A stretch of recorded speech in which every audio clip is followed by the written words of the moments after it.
Just a baseball tournament this weekend for my son's team. Yeah, what level is he at? He plays 13U travel baseball. Oh, cool. Mhm. Is that just around Michigan? We go Michigan, Indiana, Ohio, Midwest, I guess you would call it. Nice. What No position? plans on this front. He plays left field, second base. Okay. Cool. I played almost all like if didn't find the fraternity in my freshman year of college, I probably would have played in college. What fraternity? Phi Kappa Sigma, Gotcha. skull and crossbones. Very nice. Yeah, I was a catcher. All these all these years I've known you, Alex, and I did not know that. You didn't know that. I did not know that you play baseball. We've known each other for how many years now? You've never, I don't recall you ever talking about playing baseball. Yep. Yeah, I don't know My son why played we for a never few talked years. about that, Jeff. I don't know. Interesting. Yeah, my son played baseball for a while. America's I pastime. only say because I've always been a big lacrosse player, and I was like, well, if I have a son, I want him to play lacrosse, of course, because I love the sport. I was like, as long as he doesn't play baseball or basketball, 'cause it's just my two least favorite sports. And what's he do? Plays baseball. Good. Yeah. Well, that's the house. The house rule is you gotta be involved in at least one type of sport, no matter what, or some type of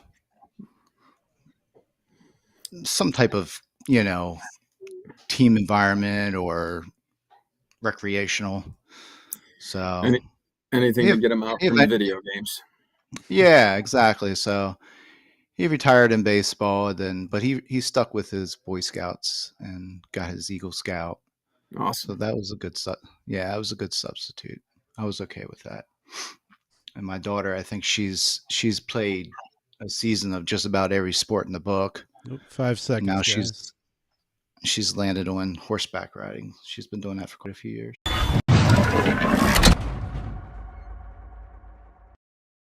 God, that's so loud. I'm gonna keep it that way just for you, Jeff. We got to figure out how to mute that 3 minutes and then maybe fade in and then turn down the volume of that. I say it to myself every Friday though. That's all right. Well, welcome to Dealer Refresh, Mike. Thanks, Alex. Appreciate it. Yeah. So for a while now, Montway has been working with Dealer Refresh and really came to our attention after the pandemic. And I think that transport of vehicles, especially from a dealership to a specific consumer, has become a big part of a dealership's logistics now. And I personally had sold a few cars across country and have done this and used your services. So I was familiar with Montway before you came knocking. And I know Jeff's store has used you all as well. And we're glad to have the opportunity to bring more about Montway to the Dealer Refresh community. And that's why you're here. Appreciate it. Thank you. Yeah. Shit. So, sorry, I was getting ready to talk over you, Jeff. I never intervene when you're talking. Just keep on going, Alex. Well, you guys got started in 2007. What was it that inspired the creation of the company?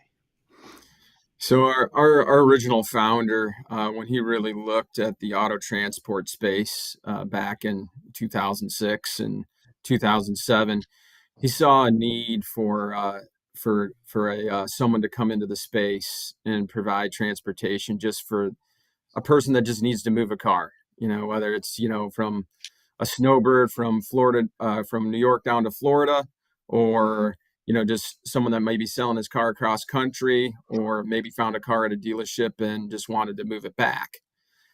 So he designed an online website, because at the time, really, all that was out there was you would go fill your information out to these lead type kind of websites. They would sell your lead to a bunch of different carriers and transport companies. And as a customer, you'd have 25, 30 people calling you up. And, he just looked at it. It was like, this just isn't a good experience for the customer. So what he did is he built a website and a rate engine and allowed customers to either call into Montway or book online and be able to, that was the quote they got, that was the price they got, and then they knew how much they would move that car for.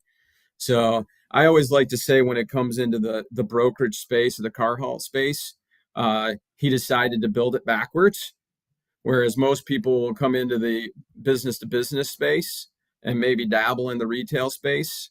He decided to take a different approach, and worked out very well for him, as we've become the number one auto transporter in the personally owned vehicle space, and we still are today.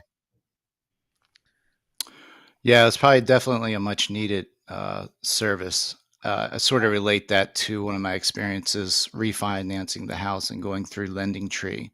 Oh my God, that was a mess. It's like, I will never do this again. It sort of took the same approach. You just fill out the lead information, and then, within the first 2 hours, you're getting like 50, 60 phone calls from different banks and such. It's like, oh my God. I mean, I couldn't remember.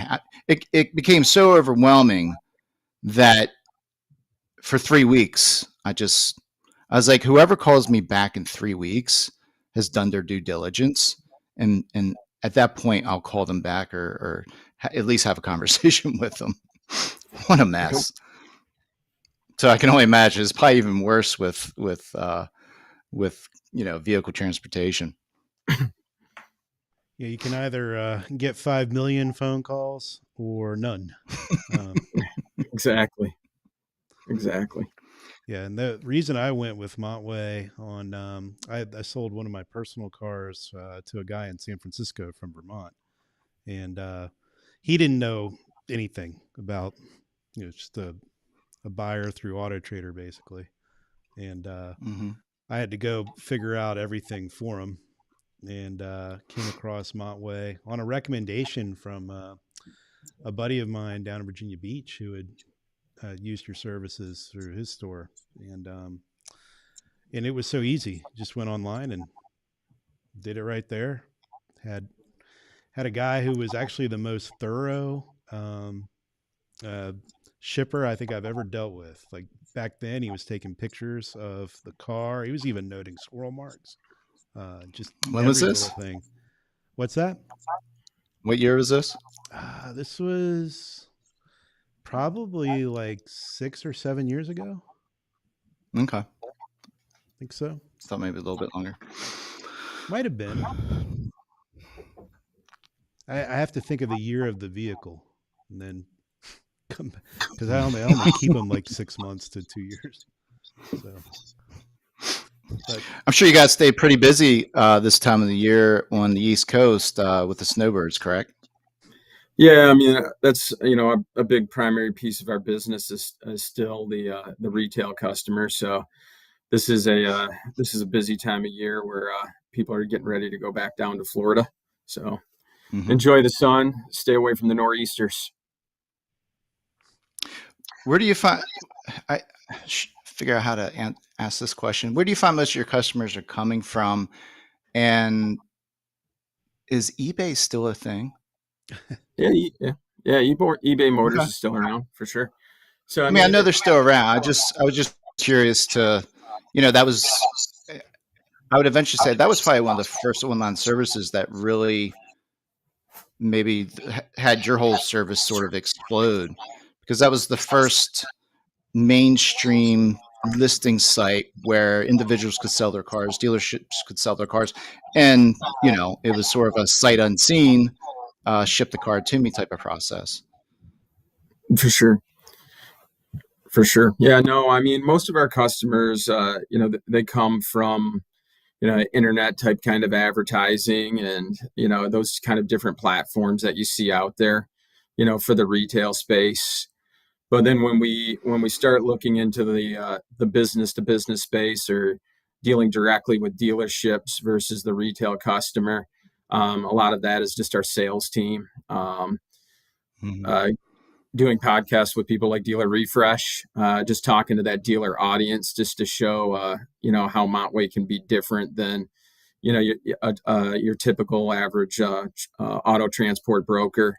We've made a lot of technology advancements. We're really trying to digitize the car shipping process for businesses and specifically dealerships.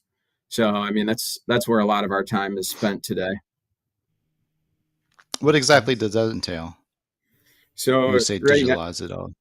so I mean, traditionally, when a used car manager or a GM or maybe even an owner of a dealership, they may have a transporter's number in their cell phone, or like in your case, Jeff, when we were talking before, comes in, it's, man, I haven't shipped a car in a while. Who do we call?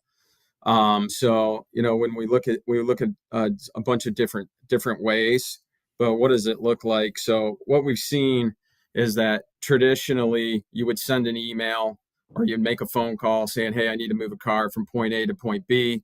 How much is it going to be? Maybe you email them back a quote. Maybe they accept it. Then they have to send over the gate pass. And there's a lot of communication that has to go back and forth. And that's been the traditional way that we've seen it in Car Hall for at least the 8 years that I've been in it. So what we've done, and there's always going to be dealers that want to do it that way, and that's fantastic. We will keep doing it that way. But as coming out of the pandemic, we saw a lot of people starting to buy cars online.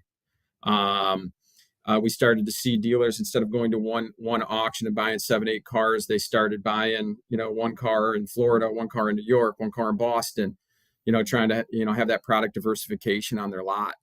And what that did for us is a couple different things that we saw. One is it fits our network really good coming from that real retail side, because we are real good at moving one car at a time.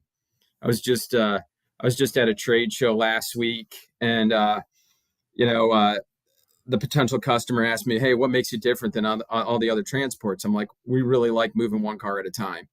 And he's like, okay, now I'm interested. So, because most people will come up and say, hey, I want full loads, I want partial loads, it's easier.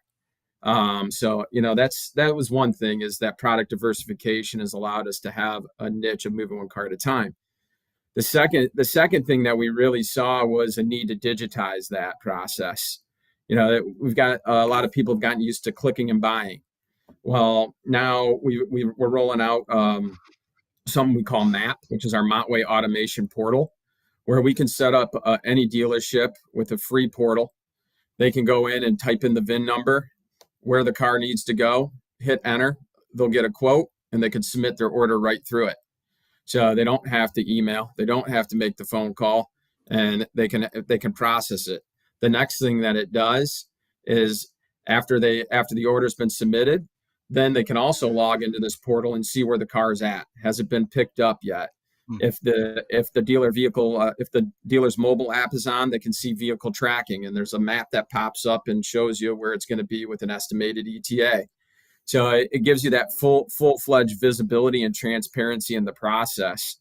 And what I like about it is, if I haven't sat in a chair buying cars in probably over 10 years, but I can imagine a guy that's bought 10, 15 cars all over the country wondering when his cars are going to get here. I mean, it's got to be a huge pain point. So now you can log into a portal and you can see where your 10 cars are. You can click on them and see when their ETAs are going to be there.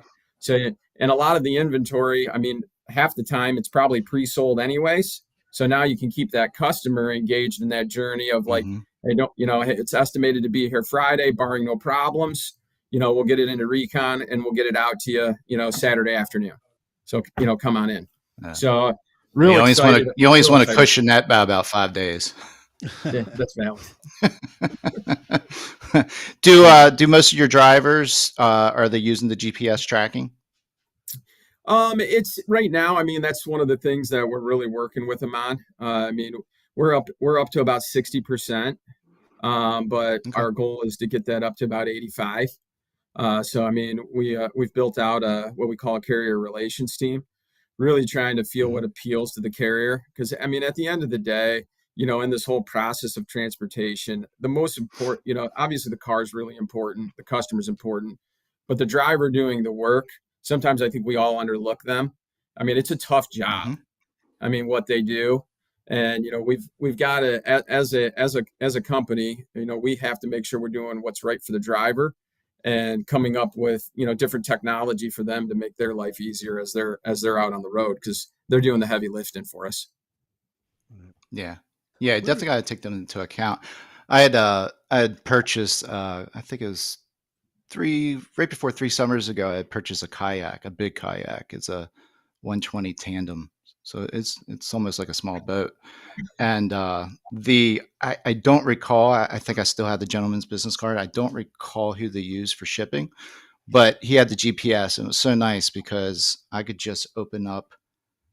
It wasn't on an app. He had sent me a link. Then you just click to it, and it would open up some type of page with a map and would show where it was. But it was so nice because I could estimate exactly when he was going to be there, and it just made that whole evening so much smoother. And of course, he didn't get there until 10 o'clock at night. But it was better than waiting until the next morning. That's for sure. It was just a nice convenience factor that I really appreciate it. Yeah. Yeah. Of course, he was shipping everything. He pulled out the kayak, and then there was 3 dogs in a crate as well. I was like, why you have dogs back here? He actually transports dogs as well. Oh, there's actually so many things need to be dog website. And so many things need to be transported. You don't, you don't even think about that. Like you said, it's easy to overlook the person that's behind the transportation side of it. Oh, for sure it is.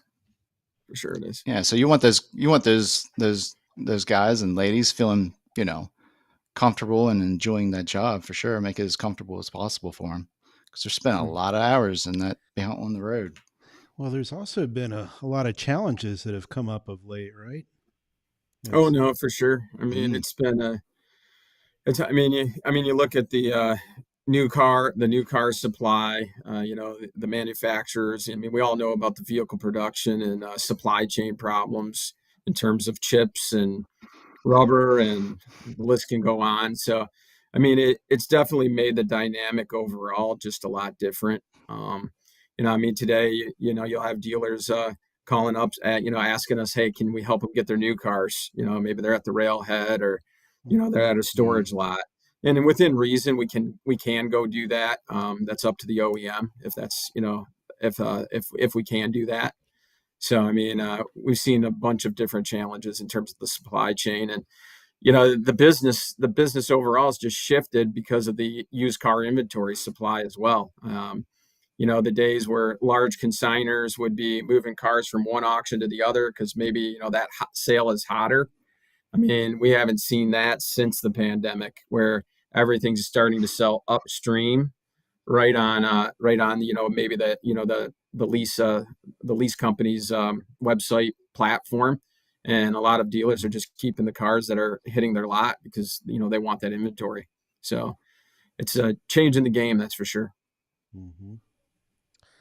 Are there any things that your drivers or dealers are sharing with you that's like really stands out as a unique challenge that might be interesting to talk about? I think a lot of it is just having that ability to be able to pick up cars at multiple stops and destinations. And to what we were talking about earlier, it's the visibility and transparency in the process. I like to refer to it as the Amazon effect. I mean, Amazon is, they've done a great job, and they've spoiled, us as consumers, that we're going to be able to, like, hey, we can get this in 1 day, we can get this in 2 days. Oh, here it is. And now that's becoming the norm of what what people are expecting. So why shouldn't they expect it in the car buying process? I mean, especially the end consumer, right? I mean, Mm-hmm. that's it's usually either the most expensive or the second most expensive purchase they're going to make in their life. So, the expectations are changing. And I mean, then obviously, we can get into the home delivery world as well, because that's becoming a more prevalent thing. Well, let's get into that. Yeah, actually, I was curious if that's still going up and to the right, or if it's sort of tapered off since more places have Um, opened back up. I think it's going to continue to climb. Has it probably tapered off a little bit? I would say yes, but I do think it's going to. It was already on a trajectory to go up. I think the pandemic sped it up for sure. But I think right now, I mean, I'm not an expert in this, but between titling and digital contracting, those solutions are finally starting to come to the market. I mean, I think last conference, digital retailing was probably the biggest buzzword that I had heard. And if we figure out a good process for that for dealers, then yeah, absolutely, you're gonna see home delivery start to increase even more. But I mean, you guys know more about digital retailing than I do, but that's a word I hear a lot when it comes to home delivery. Is like, hey, we got to figure out the digital retailing piece first. Well, actually, Yeah. just to give you a little clarity on that, if I think the dealers are getting away from the idea that the website will actually sell the car and do the whole process for them, which is what digital retailing is sold as. And so you're right Mm-hmm. to say we can figure out the process of how the dealership can work remotely with the consumer to do it.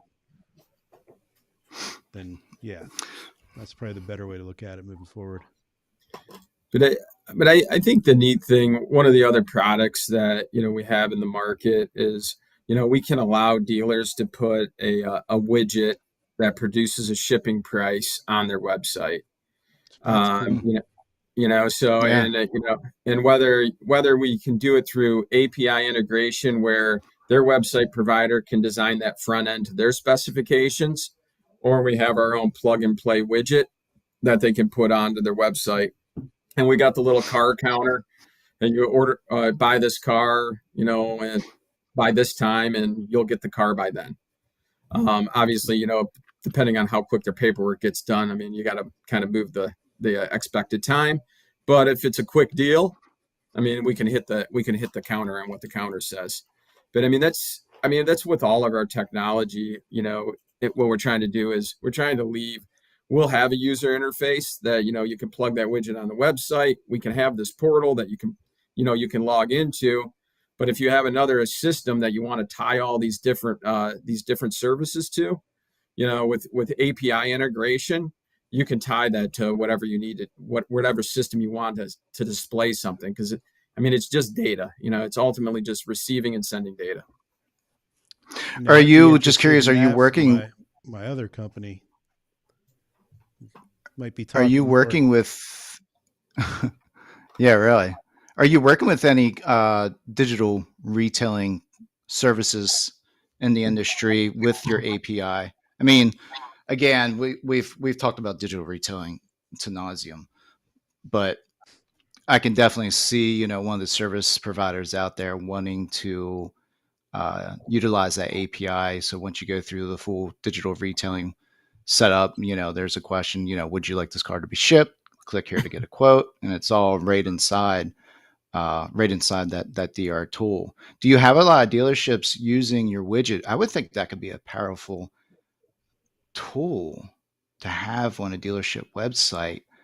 I'm just thinking from a marketing aspect for you Especially guys. at I'd a be handing luxury that thing out store. like, yeah, I'd be handing that thing out like candy. I'd be calling up every luxury store and, you know, just like, here, use this. You can throw this on their website, almost, have a few templated pages that they could choose from. Just drop that right into their website. So, or even another little piece that you could throw on the VDP. I think ultimately that'd probably be the best place to put it. To put it on the Yep. VDP, little widget area there, and you know, need a quote for shipping, and then of course, then that's going to go directly through you guys. Yeah, we are on some VDP pages for dealers. we're probably in what I would call the infancy stages of talking to some digital retailing companies as well. Um, Mhm. kind of a new product that we really just came out with. So it's probably why I'm on the tour of starting to talk about this stuff. I spoke too soon. Sorry. No, you're fine. Hmm. Nah, that'd be a fantastic tool. Yeah, Mm-hmm. you can get that into the hands of a lot of dealerships. That could blossom into something pretty nice. Yeah, and I mean, So so when you have that up and running, and you got that widget working pretty effortlessly, don't forget about me. I won't. Give it a You're shot. on my list. You're on my list now, Jeff. Uh oh. Hey, where do you guys? And I don't know if I should bring this up or not. It's not. Have you seen in the news that there's an estimated 30-day supply of diesel, and do a lot of your, I would assume a lot of your carriers, are they using diesel? Have you heard about this? Is there anything that you're doing to take that into account? Yeah, so I mean, we do a couple different things. I mean, obviously, with our customers, we'll have fuel surcharge rates as well, to make sure one, we're taking care of the carrier. I mean, ultimately, we need them to Mm-hmm. move the car. So I mean, it's really we look at it as a pass through cost. We want to give that fuel service charge money to the carriers, as often as we can get it. Um, Mm-hmm. fuel and auto transport is always interesting because when the supply is high and fuel prices are high, it causes a rate surge. But if supply is low and fuel is high, sometimes the rate surge isn't as great, just because, I mean, at the end of the day, the drivers need to work, so Mm-hmm. you kind of got to watch that balance line. I mean, right now, I mean, the inventory levels, on most of the load boards out there are, I don't want to say they're low. They're not necessarily low, but they're definitely lower than what they have been since coming out of the pandemic. Mm-hmm. Imagine that. So business is definitely, from a transport standpoint, started to slow down a little bit. A company like yours, is it even possible to pre-purchase, or sort of pre-purchase X amount of gallons of gas and sort of put them on reserve somewhere? I'm Yeah, just curious. yeah, no, we wouldn't be able to Okay. have the means to do that, and I'm guessing there's a lot of EPA laws that come along with that too. So, but Nah. We Nah. actually have a question from the audience. Let me throw it up here. So, I was wondering if lenders are open to adding any ancillary shipping costs onto their contracts. I personally would love it if they would consider it. I do believe, and Jeff, maybe it can answer this better than I can, but I do believe if there is enough in that loan to value that they can put some of the transport, but it also might matter by state if I'm not mistaken. Yeah, probably state and bank. Yeah. Yeah, Let's see usually why we just not put it though. in the price of the I mean, car. what is the rate? What's the going average? I know, depending upon, the distance, but let's say, from New York to Florida, what's about the average for shipping right now? You're probably at, for a single at this time of year, just because it's snowbird season, you're probably in the $1,200 range. Okay. All You right. get out of snowbird time, you're probably going to be, 850, 950. Oh, Yeah. I was thinking about 800. Yeah, Mm, that makes sense. Especially with I'm sure it's all went up because of gas and all that good stuff. So, yep. hmm. yeah, be able to bake that into the contract. I guess the big thing is I guess you'd be financing the shipping. It's, that Well, might, most people finance their taxes too, so well, yeah, you're right. I just do that tack every on another time. year of financing. No biggie. That's true. Not anymore. Can you do 96 months yet? Yeah. On that Uh, 2018. Anyway, mhm. so Mike, you've got obviously some plans. You've got an API dealers can take advantage of, and some vendors as well, and you've definitely got me thinking on that front. And I will connect with you later. But what other plans you guys have for the next 6 to 12 months? So I mean, we're gonna be getting out into the marketplace a lot more, and actually just meeting with dealers to really just understand, what are their heartburns and what are their pains, in the transportation process. I mean, it's great going to conferences and, NADA and talking to dealers, but, I think it's going to be a real beneficial for us in the next 6 months, visiting some of the bigger metro markets, sitting down with dealers and really trying to figure out what their needs are. Because ultimately, I mean, if we're going to be successful, we have to understand what are the heartburns, what are the hot buttons of our customer when it comes to auto transportation. And maybe we have some of those solutions already, or maybe we don't, or maybe in this portal we need to have some different enhancements, to make the process better. An automated claims process the way to go, because claims are such a pain in the butt in this industry. I mean, Mm-hmm. those are the kind of things that we really want to find out, from our customers. And we want to hear from them. I mean, ultimately, we're trying to build a transparent system that's a great customer experience. I mean, that's our goal. And while you're out there, got any ideas on sourcing more vehicles? I think we're still looking at some tight. Yeah, I mean, I would think you speak to quite a few dealerships. What are some of the challenges around that? I think it's a couple things. I mean, there's a lot of new online platforms that are popping up, whether they're dealer to dealer trading type kind of platforms, or Mm-hmm. what we've learned to call virtual auctions. I think the biggest thing is, which one do you use? Which one has the best check-in conditions, which ones are going to do the best CRs. And I mean, I think that, that once we figure out who that is, because I don't know who that is, that's going to definitely help. Because I mean, everything is just turning into more online in the wholesale space, to buy cars. I mean, you can still go to the brick and mortar auctions. I know I used to go there all the time and I loved it. Mm-hmm. It's fun. It is. I mean, it's a fun time. I mean, you get free breakfast. I mean, you can't beat that. So, Yeah, I used to go uh, up to Manheim all the time. Yep. Yep. So, I mean, so I think, I think that's probably the thing is, you'll talk to some dealers that have great experience on this platform. You'll talk to some dealers that have a better experience on this platform and a bad one. I just chalk it up to the fact, like, it's still like being at the auction. And sometimes you buy that car right and you buy it good and it is what you thought it was. And then sometimes you buy that car, you get it back to the shop, and you want to pound your head against the desk because you didn't see something or it was an internal problem. Mm-hmm. So, I mean, I still think it's all virtually the same. It's just virtual. Yep. And what about finished vehicle logistics? There's some, obviously, you're touching on I've some read of it, that. I'm but like, what is finished vehicle logistics? I admit, Well, first I've ever heard that term. that's a complete whole car.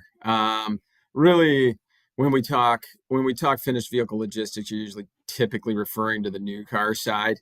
With the brand new cars.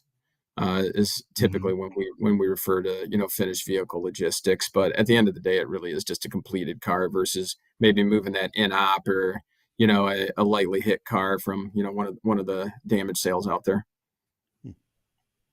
Okay. So, but the new car space is interesting just because of all the chip shortages and the supply chain shortages. But I mean, being here in Detroit, I mean, you can definitely see some holding yards of some cars waiting for some chips, just driving around the neighborhood. But I think they're starting to streamline that out just a little bit better. I'm seeing ads on Hulu, which is the only way I see ads as a consumer these days. Are you And too cheap to pay for the upgraded package? dude, we've got Disney I Plus, know all you. I these. know We you're got not too cheap to kids, pay man. for There's it. man. I don't even want to think about how much we spend on those services. But But we were watching a show on Hulu last night, and there was a F-150 ad where they were saying lock in your rate and get a rebate too if you order your car now, Wow. which that's the first I've seen in a while. Haven't seen that for a while. Yeah. Wow. So either the trucks are coming or sales on trucks are slowing. I don't know, but Yeah, I haven't seen one of those in a while. That's for sure. Yeah. Well, What's the biggest difference? Because you got the consumer side, but then you got the B2B side. Is there a big difference with your program for the customer home delivery versus the B2B? Yeah, I mean, when you're getting a carrier to go into a residential area, I mean, there's definitely a different type of rate that you're going to pay. You know, I mean, I'm not going to hide from that. I mean, it's harder to get into a neighborhood than dropping at, you know, a big dealership or an auction. You also want to have that. You also got to remember the customer experience. Now, that transporter is not only speaking for Montway, but they're also speaking for that dealership as well.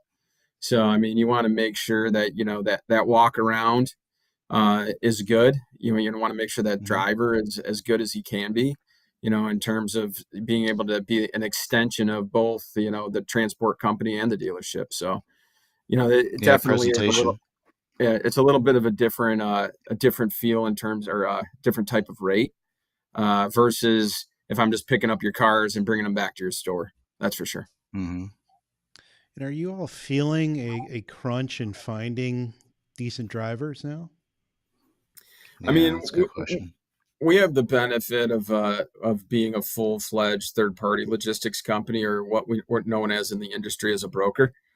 So, you know, we have the ability to kind of leverage any carrier company out there, and you know, we obviously, you know, we sell that we sell a rate to them, and then we sell a rate to the customer, and then we move the car. So, I mean, sure, I mean, driver shortages can affect us, but we don't necessarily have to worry about the hiring problems, which can be a benefit. And I think if you ask a lot of drivers, they probably enjoy being independent contractors and working on their own and owning their own truck and owning their own business. Yeah, for sure. That's how I would want to do it. You mentioned the independent contractor thing, and my head immediately goes to California and Uber. New laws. Yeah, how they're trying to do away with the independent contractor. Completely. Have you encountered any of that? As of now, no. Will we? I don't know. Just stay out of California. No consumers or dealers out there. I don't see too many people moving there, just moving out from what I hear. Well, do you now with your drivers, with your network of drivers, because you, like you said, you can sort of leverage, you know, any of the different providers out there. Do you have is there like a certification? I mean, I would think you've got certain stipulations that they've got to abide by. You know, I know I'm sort of anal about things. I would want my driver throwing on a Montway Polo before they made the delivery, but I'm stupid like that. You know, just to have that consistency and again, be able to help build the Montway name or whatever name I would call it. Is, you know, how do you determine who's good enough to represent you guys? Is there like a certification? Is there some type of, you know, level of service? Is there a history? What all is involved in that? So we have a carrier onboarding group or in a compliance department. You know, they run through a huge checklist with carrier owners or carrier owner companies. You know, we'll look at their insurance requirements, what kind of insurance they're covering. Do to the best of our ability, try to get some, you know, pictures or idea of what their equipment is.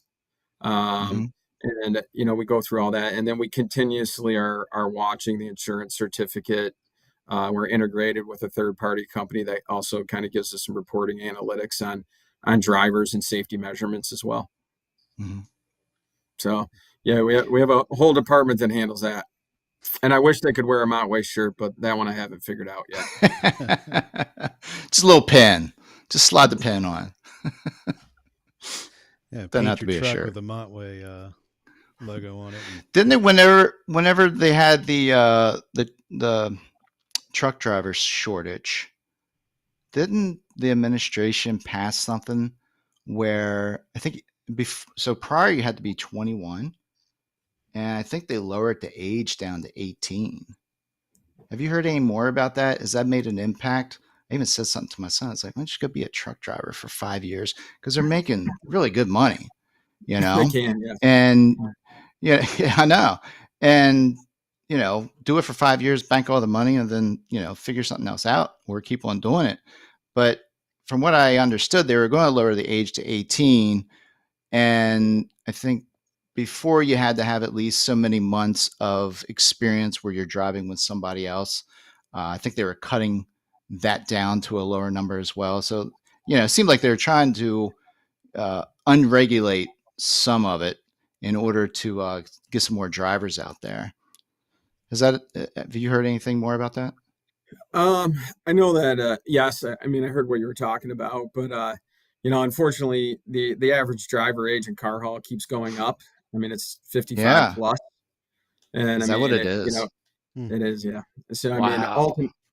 ultimately, yeah, I mean, us as an industry, we have to find a way to get younger people interested in car hauling, interested in driving. And, I mean, I think there's a lot of different things that we can do as an industry to help that. Whether it's, getting used to doing more multi-leg stops and, trying Mm-hmm. not to have as many over the road drivers where they can. I mean, ultimately it comes down to that work-life balance, and drivers want it too. I mean, they want to be able to go home to their family, more than being out for 2 weeks.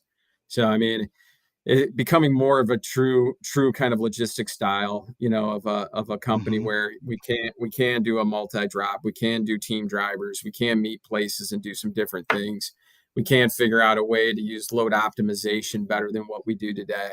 I mean, there's a lot of different things, and some of it is also like, and we've talked about this with other industry leaders, is really just coming together and really trying to figure out what the best way to do that is, because we do know that the driver age keeps going up. We do know how hard of a job it can be. So, I mean, there's a lot of different things that we, as industry leaders that we in transportation that we got to fix. I always like to tell people, like, you know, auto hauling is kind of just been kind of stuck in the past when it comes into the logistics world. And we really, at Montway and even a lot of our competitors, we're trying to take the technology piece and we're trying to take a Mm-hmm. lot of different things and move it into 2023, or upcoming in 2023 with a lot of advancements, which is great and it needs to happen. But we also have to bring along the entire driver base to be able to support all of that, and I mean, that's all ultimately we have to move two different things.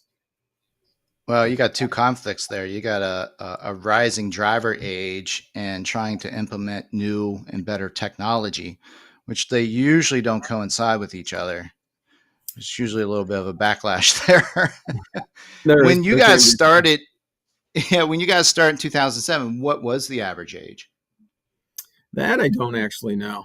I'd be curious to find that out. I don't know that one. Yeah. I don't But know you that one. said I asked because you said it keeps moving up. I mean, do you know what it was 5 years ago? Yeah, What I was think the it was like, lowest? I think the lowest when I came into the industry, which is about 8 years ago, I believe was, if memory serves me correctly, was about 53, and I think it's gone up Okay. about 3 or 4 years in the same amount, almost the same amount of time. That's a significant jump. It really is. Yeah. Yeah, I it's a wonder why that worldwide is. issue in so many Yeah. industries. Like, What I wonder why that is. I mean, I've got some ideas. I think we've gotten away from those type of businesses. The younger generation doesn't. I guess it's not sexy. Um, I gotta wonder if the whole climate news has any bearing effect on that. You got the younger generation thinking, it's not what I want to do. But then you have also got You got some companies out there talking about battery operated EV transporters. So I don't know. I'm sort of just thinking through that, just wondering what it would take to get the younger generation to look at this and go, okay, this is something I could do, make a lot of money, and actually have a good living off of it, which would be beneficial to you guys as well. And I think ultimately, I think about that all the time, and I think ultimately it just comes down to is how do you get them home most nights of the week? How do you get them in their Mm-hmm. houses? With their family or around their friends or wherever they want to be, and how do you do that? I mean, and that's what the big solve is, because you can make very good money being a car hauling driver for sure. So, but we got to figure that out. Good point, Adam. Good point. there's still guys out there and ladies out there that want to work, but it definitely does seem to be dwindling. I guess we can blame technology for most of that. One of the You can make a lot of money doing things online nowadays. Yeah, but what's an average truck driver make right now? I haven't looked it up in a while. It just depends. I mean, it's a wide range. It depends on how many weeks out of the year they want to work. Are they going over the road? Are they staying local? I mean, there's a lot of different variations in it. But I mean, some truck drivers can make over six figures a year, for sure. Oh yeah, I know one's making 150 plus. Mm-hmm. There's a couple of things that occurred since March of 2020. There was a significant chunk of the population that shifted away from jobs that were physical or dealing with the public to look for remote work, maybe at lesser pay than what they would have done, just out of fear of being around other people and potentially catching COVID. So this isn't when you plug your OnlyFans page, is it, Alex? As soon as this show's over. And then, of course, we had a much higher rate of boomers that retired earlier than expected, according to government. There was like 3 million more boomers retired earlier than they were accounting for. So, and they may all be coming back into the workforce. Well, yeah. So there's a lot of people who are claiming they're bored now with retirement. My mom was one of them, but the thing that's also of interest, and this just dawned on me as you guys were talking, is the right sizing of the technology companies that's going on. So recently, like just maybe 3 or 4 months ago, you were seeing SaaS tech companies that were getting 12 to 20 times their annual recurring revenue as a valuation. And that has come down significantly. It's now, 10 times is on the high side. It's almost been cut in half. So as valuations on companies are coming down, their ability to raise capital and to hire people is going to diminish. And so also if advertising is being not really, dealers aren't advertising a lot right now, for example. There's a lot of things that money's not getting spent on, and so there's probably going to be some layoffs and whatnot. I mean, we just saw CDK layoff. I heard 500 people. There's some things happening at Meta, Facebook. They're in a layoff situation. I heard something about Google. So I think you're going to see more of this. You're going to have a lot of the people who maybe looking at some work that they hadn't considered before and potentially could find their way behind the wheel of a truck or other places that this country needs filled too. Yeah, all the traits. Logistics. Just get into the logistics. Yeah, and we got warehouses. I think my town's we're like the capital of warehouses in the United States, because we're right here at the Interstate 70-81 corridor. Dude, every other week they're breaking ground for a new warehouse. It's unbelievable. So yeah, logistics For sure. Well, where do you see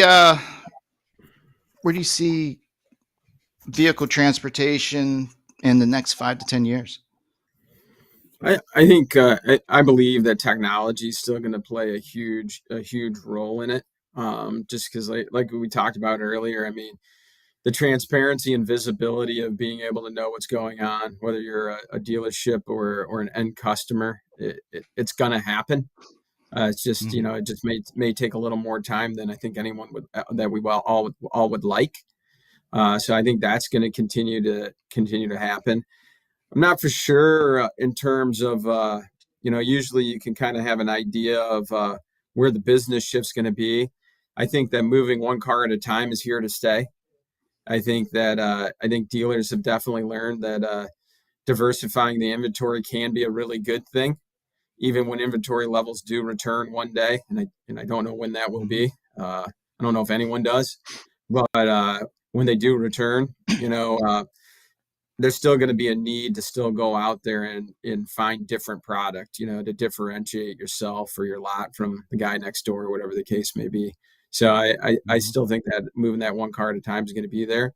I do believe some of the load business will come back as well, which is a good thing as well. So, I mean, I think it's just going to be an evolution of technology and trying some different things and some new things, to really improve the supply chain when it comes to, finished vehicle logistics. There's your FVL word. Yeah, it's you're in one of those industries that a lot of people just don't give much thought to, but there's so much that goes into it. There's so many nuances and different problems that you need to overcome.